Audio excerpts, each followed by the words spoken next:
ৰৰ এগৰাকী বিষয়া ত্যাগ কৰি উভতি আহে মুম্বাই আৰক্ষীলৈ। এইগৰাকী বিষয়াৰ অনুসন্ধানত পোহৰলৈ আহে হিন্দুত্ববাদী সংগঠনৰ সন্ত্ৰাসবাদী স্বৰূপ। তাৰ পাছত সন্ত্ৰাসবাদী আক্ৰমণত ৰহস্যজনকভাৱে নিহত হয় আৰক্ষী বিষয়াগৰাকী। এক অন্তহীন ৰহস্যৰ দুৱাৰ খোল খাইছে জোচি জোচেফৰ গ্ৰন্থ দ্য চাইলেণ্ট কুপৰ পাতত। অশান্ত হৈ পৰা মুম্বাইক শান্ত কৰিবলৈ মুম্বাই আৰক্ষীলৈ উভতি আহে ৰৰ বিষয়া হেমন্ত কাৰকাৰে। আচৰিত হৈ পৰিছিল তেতিয়াৰ ৰৰ মুৰব্বী, কাৰণ ৰৰ পৰা কোনো বিষয়াই ৰাজ্যৰ আৰক্ষীলৈ উভতি অহাৰ নজিৰ নাই। কিন্তু হেমন্ত কাৰকাৰেৰ লক্ষ্য আছিল বেলেগ। সন্ত্ৰাসবাদী কাৰ্যকলাপ পুলিয়ে পোখাই উৎখাত কৰাৰ লক্ষ্য লৈছিল হেমন্ত কাৰকাৰে।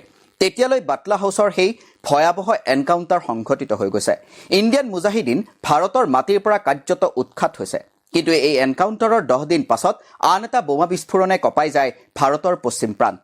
2008 চনৰ 29 ছেপ্টেম্বৰ মহাৰাষ্ট্ৰৰ মালিগাঁও আৰু গুজৰাটৰ মাদোচাত সংঘটিত হয় বিস্ফোৰণৰ ঘটনা। মালিগাঁও বিস্ফোৰণত নিহত হয় 9 গৰাকী লোক। সকলোৰে সন্দেহ ইছলামিক সন্ত্ৰাসবাদীয়ে সংঘটিত কৰিছে এই আক্ৰমণ। কিন্তু এইবাৰ মুম্বাইৰ এণ্টি টেৰৰিষ্ট স্কোৱাডৰ মুৰব্বীৰ দায়িত্বত আছিল IPS বিষয়া হেমন্ত কাৰকাৰে। এদিন পাছতেই তেওঁ উপস্থিত হ'ল মহাৰাষ্ট্ৰৰ মালিগাঁৱত। তন্নকৈ আৰম্ভ কৰে অনুসন্ধান। হেমন্ত কাৰকাৰেৰ অনুসন্ধানত ওলাই পৰে যে মালিগাঁৱত বোমা সংস্থাপন কৰা হৈছিল এখন LML ফ্ৰীডম বাইকত। 2003 চনত নিৰ্মিত বাইকৰ নম্বৰ GJ05BR1920। এসপ্তাহৰ ভিতৰত মুম্বাই আৰক্ষীয়ে বাইকখনৰ ইঞ্জিন নম্বৰটো সংগ্ৰহ কৰিবলৈ সক্ষম হয়। বাইকখন ক্ৰয় কৰা হৈছিল মধ্যপ্ৰদেশৰ প্ৰাক্তন ABVP নেত্ৰী প্ৰজ্ঞা সিং ঠাকুৰৰ নামত। হেমন্ত কাৰকাৰেৰ নেতৃত্বত চলা অনুসন্ধানত লাহে লাহে স্পষ্ট হৈ পৰে যে ইছলামিক সন্ত্ৰাসবাদৰ সমান্তৰালভাৱে দেশত হিন্দু সন্ত্ৰাসবাদেও মূৰ দাঙি উঠিছে। এই সন্ত্ৰাসবাদত কেৱল প্ৰজ্ঞা সিঙৰ দৰে হিন্দুত্ববাদী নেত্ৰীয়েই নহয়, কেইবাজনো সেনা বিষয়াও জড়িত হৈ আছে। হাৰিয়ানাত তেনে এটা হিন্দু সন্ত্ৰাসবাদীৰ গোট কৰায়ত্বও কৰা হয়। একে সময়তে চৰ্চাৰ বিষয় হৈ উঠে 2007 চনৰ আন এটা বিস্ফোৰণৰ ঘটনা। 2007 চনৰ 18 ফেব্ৰুৱাৰীত হাৰিয়ানাত সমঝোতা এক্সপ্ৰেছতো এটা বিস্ফোৰণৰ ঘটনা সংঘটিত হৈছিল। এই বিস্ফোৰণত নিহত হৈছিল 70 গৰাকী লোক। পাকিস্তানলৈ যাবলগীয়া ৰেলখনত আছিল বেছিভাগ পাকিস্তানী নাগৰিক। এই বিস্ফোৰণৰ ঘটনাৰ তদন্ত কৰিবলৈ হাৰিয়ানা আৰক্ষীয়ে গঠন কৰিছিল এটা SIT। নেতৃত্বত IPS বিষয়া বিকাশ নাৰায়ণ ৰায়।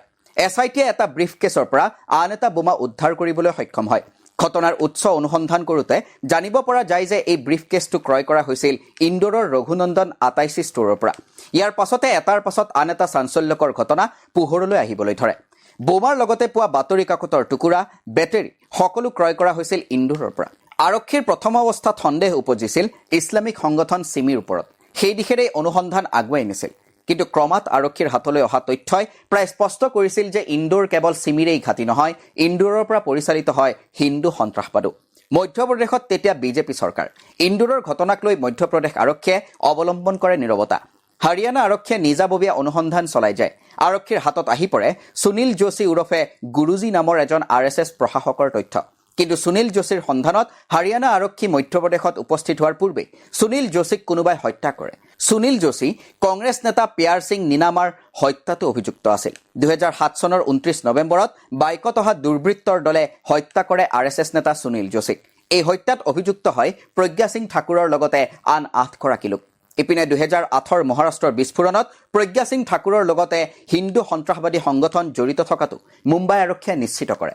ইয়াৰ পাছতেই হাৰিয়ানা SITৰ মুৰব্বী বিকাশ নাৰায়ণ ৰায়ে যোগাযোগ কৰে মুম্বাই আৰক্ষীৰ হেমন্ত কাৰকাৰেৰ লগত। তেওঁ হাৰিয়ানা আৰক্ষীয়ে লাভ কৰা তথ্যৰ বিষয়ে হেমন্ত কাৰকাৰেৰ লগত আলোচনা কৰে। হেমন্ত কাৰকাৰে প্ৰতিশ্ৰুতি দিয়ে যে তেওঁ সকলোকে কৰায়ত্ব কৰিব। সেয়া আছিল অক্টোবৰ মাহৰ ঘটনা। 2008 চনৰ নৱেম্বৰ মাহত আন এক ঘটনাই কঁপালে মুম্বাই। তাজ হোটেলত সংঘটিত হয় ভয়াৱহ আক্ৰমণৰ ঘটনা। মুম্বাই আৰক্ষীৰ এণ্টি টেৰৰিষ্ট স্কোৱাডৰ মুৰব্বী হেমন্ত কাৰকাৰে এই কথা যেতিয়া জানিবলৈ পায়, তেতিয়া তেওঁ আছিল দাদৰৰ নিজৰ ঘৰত। ততালিকে হেমন্ত কাৰকাৰে ড্ৰাইভাৰ আৰু গাৰ্ডক লৈ নিজৰ ঘৰৰ পৰা ওলাই আহে। নিজৰ দপ্তৰত উপস্থিত হৈ জানিবলৈ পায় যে এজন IPS বিষয়া সদানন্দ দাতে তাজ হোটেলত আহত হৈছে। বুলেট প্ৰুফ জেকেট হাতত লৈ ঘটনাস্থলীলৈ যাবলৈ সাজু হয় হেমন্ত কাৰকাৰে। লগত আন এজন IPS বিষয়া অশোক কামতে আৰু 4জন গাৰ্ড। চালকৰ আসনত বহিল বিতৰ্কিত এনকাউণ্টাৰ স্পেচিয়েলিষ্ট বিজয় চালস্কাৰ। তাজ হোটেলত উপস্থিত হোৱাৰ পাছতেই সন্ত্ৰাসবাদীৰ আক্ৰমণত নিহত হয় হেমন্ত কাৰকাৰে। যিজন বিষয়াই হিন্দু সন্ত্ৰাসবাদৰ ঘাটি উৎখাত কৰাৰ পথত অগ্ৰসৰ হৈছিল, সেইগৰাকী বিষয়াই প্ৰাণ হেৰুৱালে তাজ হোটেলত। হিন্দুত্বৰ নামত চলা সন্ত্ৰাসবাদ পোহৰলৈ অনাৰ পাছতেই BJP নেতাৰ পৰা তীব্ৰ আক্ৰমণৰ লক্ষ্য হৈ পৰিছিল হেমন্ত কাৰকাৰে। ৰাজনাথ সিং, LK আদৱানী আৰু নৰেন্দ্ৰ মোদী সোচ্চাৰ হৈ পৰিছিল হেমন্ত কাৰকাৰে আৰু তেওঁৰ টীমৰ বিৰুদ্ধে। কিন্তু হেমন্ত কাৰকাৰে নিহত হোৱাৰ পাছতেই তেতিয়াৰ গুজৰাটৰ মুখ্যমন্ত্ৰী নৰেন্দ্ৰ মোদীয়ে 1 কোটি টকাৰ সাহায্য প্ৰদান কৰে কাৰকাৰেৰ পৰিয়ালক।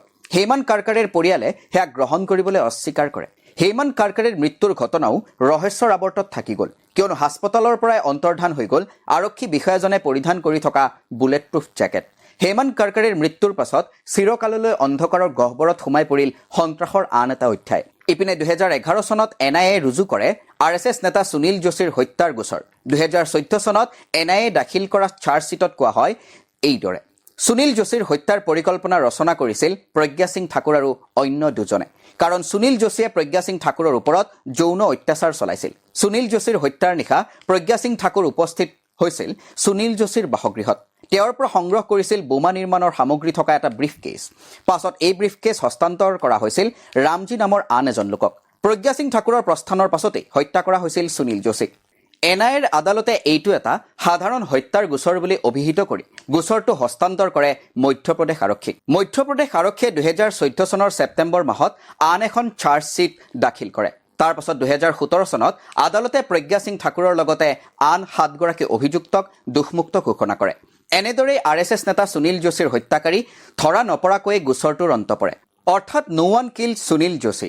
2019 লোকসভা নিৰ্বাচনত প্ৰজ্ঞা সিং ঠাকুৰক ভোপালৰ পৰা বিজেপিয়ে প্ৰাৰ্থিত্ব প্ৰদান কৰে আৰু তেওঁ প্ৰাক্তন মুখ্যমন্ত্ৰী দিগ্বিজয় সিঙক পৰাজিত কৰি বিজয় সাব্যস্ত কৰিবলৈ সক্ষম হয়। সাংসদ হিচাপে নিৰ্বাচিত হোৱাৰ পাছত প্ৰজ্ঞা সিং ঠাকুৰে মন্তব্য কৰে যে তেওঁৰ অভিশাপতে মৃত্যু হৈছিল IPS বিষয়া হেমন্ত কাৰকাৰেৰ। হেমন্ত কাৰকাৰেৰ মৃত্যুৰ লগে লগে যেন হিন্দু সন্ত্ৰাসবাদৰ অপ্ৰকাশিত অধ্যায়টোও অন্ধকাৰৰ অতল গহ্বৰত বিলীন হৈ গ'ল। আপোনালোকে চাই আছিল ক মানে কিতাপ আৰু ষ্টুডিঅ'ৰ মজিয়াত মই সুদৰ্শন কৌশিক শৰ্মা।